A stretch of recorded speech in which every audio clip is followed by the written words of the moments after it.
Hi, everybody, and welcome to Buzzing About Romance, a quick shot of romance. I am Leah, and tonight I am joined by Amanda for our very first quick shot together. Hi, Yay. Amanda. Hi. Okay, on this quick shot of romance, we are doing a dish best served cold by what? A dish best served hot. Oh, why do I have cold? Never mind, I lied. Okay. See, I can't do intros apparently. A dish best served hot by Natalie Caña. Sorry, friends. Okay. So what is the release date on this one? I don't have that written down. Okay. It's October 31st. October 31st, 2023. We are recording this prior to release, so that is why I'm a little bit of a hot mess. So yeah. All good. Okay. The tropes are a single dad. It is a second chance family series. There's great mental health rep and LGBTQIA plus rep. It is the part of the Vega family love stories. And it is an interconnected standalone, but I did not read book one, which yes, I know, like mortal sin, because book one was amazing, says everybody. And I own it. I have downloaded. I just have not dove into it. I did not read book one, but I was not lost at any point in this book. It is told in third person point of view. It is a little bit of a slow burn with a 67% put out percentage, and Valentina Ortiz is doing the audiobook. If you are an audiobook aficionado. And yes, there is a third act breakup, and it broke me. It really It was rough. It was so rough. It was very rough, but it was necessary in the moment, but it worked. It made sense. It's one of those third act breakups that it made sense. And like, if it had played out differently, then I don't think the book would have been as believable. No, I think they needed it. They needed that conflict. Okay, so let's talk about Saint and Lola. But before we get to Saint and Lola, let's talk about the grandpas. They're so funny. So Benny and Papo are the grandpas of this book, which are different grandpas than the first book. Well, one of the grandpas is the same. Papo's the same, yeah. But they have a little bit of a prank war going at the nursing home. They do, and it's pretty hilarious. They're the biggest troublemakers, but I love them so much. And they are like the perfect comic relief and blend throughout the heavy of this book, that it works really well. Yeah, I think they're a great balance. So let's talk Lola and Saint actually this time. So they met when they were in high school. They dated. They were a thing. And then when Saint went to the service, Lola disappears and they break up and they have no communication for years and years and years. Yeah, But Lola, 17 years, I think. Yeah. Yeah, but Lola has moved back to their hometown. Yes. And I think they're in Chicago, right? In Humboldt Park area of Chicago. So. Yeah, they're in Chicago. So she has come home. He does not realize that she has come home, and she has not searched him out at all for reasons. Yeah, but and go ahead. But she's something. She is. She's a really fierce character. Like I really enjoyed her a lot. Honestly, like as I started the book and I was reading, I was like, I don't know if I'm gonna like either one of these characters. Really? Like, yeah, there's just because Saint is a nickname. He is Santiago Vega Jr. He hated being called Junior, and Lola dubs him Saint because he is a good guy. He is the one who does good. He wants to save people. And so he becomes Saint. And he rubbed me the wrong way for some of the book. But by the end of it, I really did like both of them and their character arcs. But yeah, I was like 35% into this. I'm like, I don't know about these two. Oh, I think maybe because I read the first book and he's in the first book a little bit, which is his sister's book. and you see him like kind of go to bat for Rosie and just his interactions with his family in that book. So I was already kind of, You already liked him. yeah, I was already Team Saint, I think. See, I really liked the way he was with Rosie and the way he was like her protector and Papa Bear in all of the right ways. And like he was like such a fierce advocate for her and her schooling because she's in preschool and she Yes. does not speak at school. And I love the way that that whole storyline came about. And so that's why I was like, I really hope I like him. Because I Yeah. will, no, go ahead. I can see that if you didn't read the first book, because he kind of comes off a little, I don't know, maybe a little standoffish or a little how Harsh? harsh, you think? Okay. Yeah. Yeah, I was I thinking can see that. harsh. But I will say, like, as a mom of a daughter who would go to preschool and not speak, like, I loved the fact that he was like, it's okay that she doesn't talk there. It's okay that she does the things that she's supposed to, but it is okay. Like, Yeah. we will figure out like what is going on. Like I knew going into it like what my daughter's issues was. Like it wasn't a thing that we had to figure out. Like she's just inherently uncomfortable when she doesn't know people, but as she gets there she opens up. And Rosie actually is very similar. Like she was in comfortable situations and then she starts to really blossom because around the family like Rosie talks. And then when Lola and her create this special connection and she really like starts to open up with her. So I'm like, I saw a lot of my daughter in the Rosie character. So it's like, and that was one of the things that really endeared me to Saint because I Yeah. appreciated the way that he dealt with that whole situation. Yeah. I think that's probably my favorite thing about him is just him being a dad. Mm-hmm. Yeah. And so Lola, as you get to know her character, like I said, I wasn't sure about her, but it was more in the sense where like she's very, you didn't get the nitty gritty of Lola at the beginning, but as the book goes, like you get to learn more about her upbringing and her family and her background, and the fact that she goes to bat for everybody around her, but not necessarily for herself. And I really liked that quality in her. Oh yeah. I think that they both, I think there's a line in the book and it says something about how they both ended up going on to serve other people. And I think Mm-hmm. that's a huge theme, and she carries that out within the community in a just a really beautiful way. And I think that was, that's one of her best qualities in this book as well. Yeah, and that's the thing, like her sense of community is wonderful, but she fights for the ones that need the help, like the ones that look down on. Because part of this book, there's a whole storyline where they're closing down a shelter where kids who have been kicked out because of their sexual orientations or their behaviors. And so they have this safe space to go to. Like they are the LBGTQIA plus kids who need that landing place. And she fights for these kids and she loves these kids because she was one of those kids essentially. And she wanted to be the advocate that she never had. And I think that is a really great part of this story.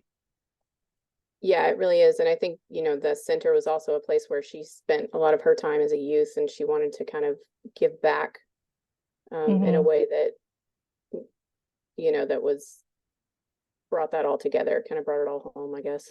Well, and it brought it full circle. Like that was the biggest thing with this story is like a lot of the stuff that happened, it was all full circle. Like they really came back to the core of who they were when they were together. And like they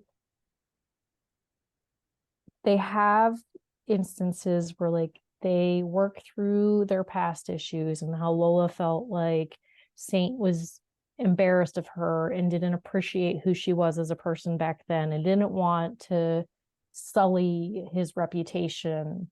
as to who he was. But he didn't see it that way.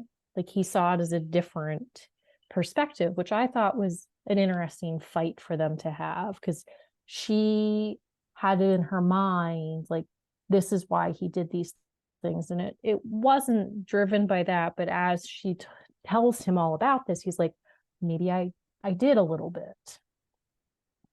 Yeah, and I think he had no idea that she was feeling that way either. And he had a lot of stuff going on with his role in his family and feeling a lot of pressure and wanting to keep her for himself separate from his family. And, I think when she tells him how she feels, that he can take that self-reflection and understand what she's getting at, even though he didn't mean it that way. Right. And that was the thing. It was like, he wanted to be selfish. Like he wanted this one thing where nobody else could taint it. And like, as like their story progressed, that's why I really did start to like them, because when it came to each other, like they were like this selfish little bubble, like the two of them and Rosie, like they created this selfish little bubble, but not selfish in a bad way. Like they really were inherently better together, but they truly got in their own ways over and over again. They did. And they did it despite being pretty communicative, I think. I mean, they were, they talked to each other quite a bit, and I just think they couldn't get out of their own ways in the way they were set in their mindset. Even though they were talking about it, it's still just it still got in their way.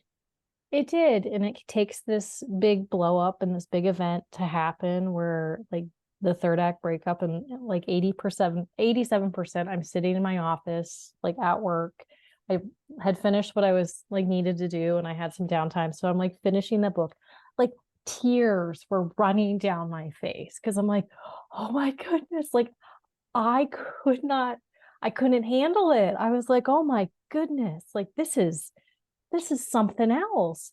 But like, it's one of those things that it was emotionally driven, like everything that was said, but at the same time, there was so much truth and pain in those like words at the same time. And it was so real. It was. I think I have that in my notes about how real her characters are. And it was the same way in the first book. Like it just, like, these people gut me. Like it's I don't know. And then also too, that even the big thing that happens is very emotional too. It's not even just them getting, their feelings, airing those out. It's like there was so much big stuff happening in the end of this book.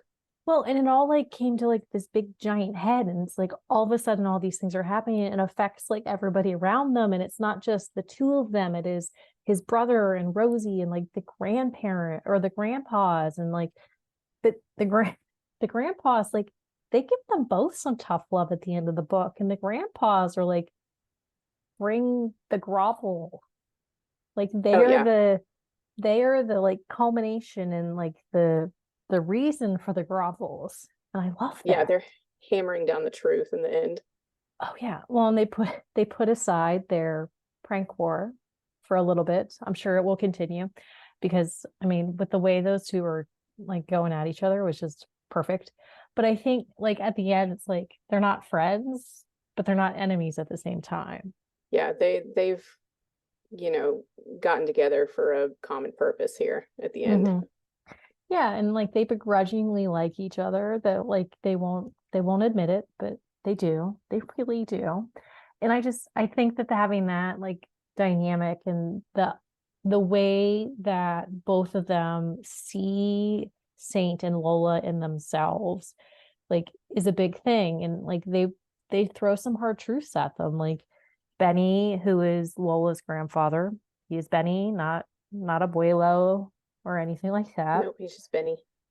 But Benny says, like, I don't want you to be miserable like I am. Or maybe it was Saint's grandfather that said that. It was one of them. I can't remember which one. But like they both were basically like, if you continue down this path, like you're going to be alone. Like Benny, he's like, I ran my wife off. Like I am the reason she left. Like you have to be able to bend. Yeah, you have to let other people in fully. Yeah, that was you know, she did a really good job with mirroring the characters and then showing like the character growth and then Hmm. being able to impart their wisdom onto them and the kind of like the same way they've learned. So Yeah, but there definitely was a lot of growth. There was personal growth, there was emotional growth, there was growth in the relationships, like all around them, which I thought was a really smart thing for her to do in the way that she wrote this story. But there's also like there's so much connection, and family is such an important part in this story, but it wasn't always the positives of family that she highlighted. It's sometimes those negatives of the closeness of the family and how those dynamics can really affect decisions and behaviors. And I thought that was an interesting take on it. yeah, I agree. And she also had, you know, you have Saint's family, which you get in the first book, and they kind of explore the negative side in that book as well. But then you also get in this one the negative part with Lola's family because they have a lot going on in their family, which I Mm-hmm. don't, you know, it plays into the whole part why she had to leave when she was younger and a big part into the things that are happening in this book in the, you know, in present. But, you know, I think there was a lot of family growth and dynamic. And then also too, on top of that, with the community as well. Mm-hmm. Like not just the family. I mean, there was a whole, you know, there's a whole side story with the community. Well, and even like the reasoning behind some of the decisions that were made in the book and the secrets that were kept and things like that. And there's a lot of hurts, but a lot of heals in this book too. Yeah, I would agree. There's just a lot of big feels all around in this book, I think. So many feels. But Rosie, I love a book with a kid. I really And do. she's adorable. Like some She of is my favorite parts adorable. involve her. Wow. And like there's a couple moments where like Saint, like he's such a good girl dad. Yeah. He's I like he's like the ultimate girl dad. yeah, I love when he does her hair because I think, you know, I don't know, that was just like I love watching like guys do their daughter's hair. Like you get all those little videos online or whatever, and I'm Hmm. just sitting there picturing one of those in this scene, and I was like, oh, just like my heart's melting. Well, but I love the history behind it too. Like it wasn't like I learned because of her. He's like, there was more to it. And I thought that was a really great piece of him that like he never shared before. And so Lola's getting an insight into more of him as like he is inviting her into like the relationship with him and Rosie. And you get you get the the background of him and Rosie's mom and like you which you got to read it because it makes sense and it works. And It one does. thing I appreciated too, though, is like oftentimes you get a book where like the hero and the heroine have broken up and one of them is celibate and one of them isn't. But we didn't get that in this book. Like they both lived their lives. Like there wasn't always positives to it, there wasn't always negatives to it, but they were living life, which I Yeah, like. they were just it was all very real. I mean, it all felt very natural. I mean, there was a reason why they weren't together anymore. And it, Yeah. like you said, it really makes sense. Yeah, like you kind of want to like slap Lola aside the head a little bit for some of her decisions that she made, like at that point. But it's like, again, like she was 17. She's 17. Yeah. And it's like, if you're making all the right decisions at 17, you are a wonder. A wonder. Ugh, It's, yeah, it's not happening. But no. I just, by the end of the book, like I really liked the dynamic of the characters. I liked the way that these two came together. And I thought that like she gave them such a realness. I was like, she made me love them. Good. Yay. I did. I really enjoyed this. And honestly, she Easter egged us enough for one of the brothers and the best friend of the sister, who I assume you get a little bit of her in book one. Yeah, you get a fair bit Ugh, of her in book one, so you definitely have to go back and read that one. I will, but I really hope that they are next I because think Rosie drops some so. secrets. She does. And I think it is. It's not on Amazon, but it's on Goodreads that like the third book has a name. It doesn't mean And anything though. yeah, I There's like know. 6 of these Vegas. I know. There's And then not even twins. and then there are the cousins. So I don't It's know if we're true. gonna So get cousins it could too. be anyone. It could be anyone. Well, and there's that whole like dynamic with the cousins and the Yeah, sister who like has moved home, because it could be like the one cousin and that guy and who I don't want to tell you the who that yeah, guy yeah, is, yeah, but like they had a exactly. moment. So it could be anyone. It could be that too. Yeah, I don't know, But yeah, but I want it all. So I know I need to read book one, because this is just, it's such a great story, and like it's really well done. All right. If you have a book you think we should review for a quick shot of romance, send us an email at thebees@bookcaseandcoffee.com and we will take a look at it. Thank you, Amanda, for joining me on this quick shot of romance. thanks for having me. It's always fun to talk books with you. And until next time, happy reading, everybody. Find us on Instagram at buzzingaboutromance or on Twitter at buzzingromance. If you like the podcast, please leave a review. If you'd like to support us directly, join the Bookcase and Coffee Patreon and receive exclusive content only available to Patreon members. Check out bookcaseandcoffee.com for our on-the-shelf show notes.